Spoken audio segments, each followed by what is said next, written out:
Hello everyone, welcome to Tutorials Point. Today I'm going to show you how to delete saved messages on Snapchat.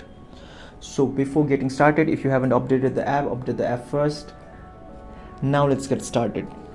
So first you need to open the Snapchat app. After opening the app, you can see various options.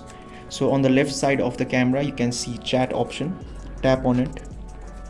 So there are various people. This is called friend list. So now open one person called Bimal Basnet. Okay, so if you want to delete, long press the photo. Now there are various options. Now tap on delete. Now delete chat. You have deleted a chat. So if you want to delete text messages, you can just long press the hello or the text message, and you can just delete by tapping on delete chat. So you have successfully deleted a chat. After you successfully delete the chat, you can see the screen where there is nothing.